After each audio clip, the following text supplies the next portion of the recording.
Paul of Tarsus was born early in the 1st century AD and was executed in Rome under the Emperor Nero in 67 AD.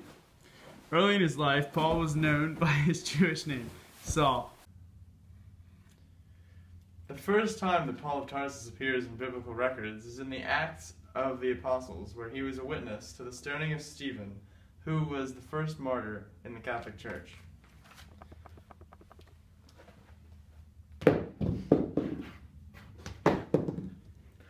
I'll try not to...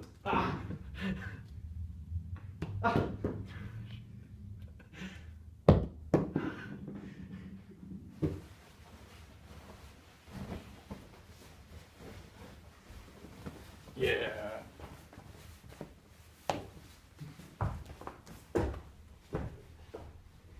According to the Acts of the Apostles, Paul was relentless in his persecution of Christians, but at the time sincerely thought that he was doing God's will. After his conversion, the memories of these persecutions would haunt Paul.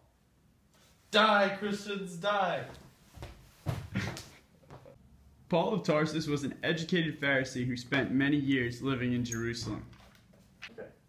One day, while he was traveling to Damascus from Jerusalem, while carrying arrest warrants for people who were following Christianity, a very bright light suddenly surrounded him,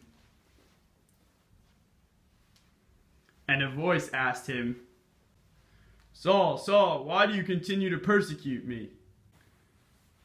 To this, Paul responded, "Who are you, Lord?" The voice identified himself as Jesus of Nazareth and instructed Paul to continue his journey to Damascus, where he would receive further instructions. After this encounter with Jesus on the road to Damascus, Paul could not see for 3 days.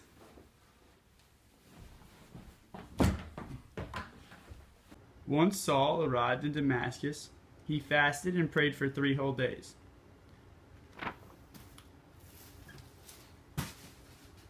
Finally, God sent a messenger, Ananias, to speak to Paul. Ananias restored Paul's sight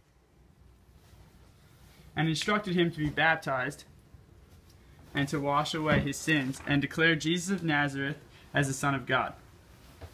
After his vision on the road to Damascus and his conversion with Ananias, Paul began to preach that Jesus was the Son of God among his fellow Jews. Fellow Jews, Jesus is the Son of God. After his baptism, which was performed by Ananias, Paul became one of the most influential men in the church's history. Paul worked as a missionary and was responsible for the conversion of many of the first Christians in the ancient world. Paul also wrote a lot about the Christian faith, and his writings make up a large part of the New Testament. Even today, Paul's epistles are still foundational writings for the church. In 49 AD, the Council of Jerusalem convened.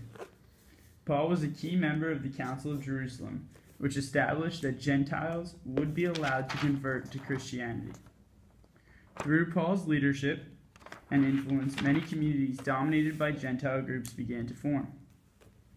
These groups still followed the Judaic moral code, but did not adhere to certain things like the dietary teachings of the Jewish laws.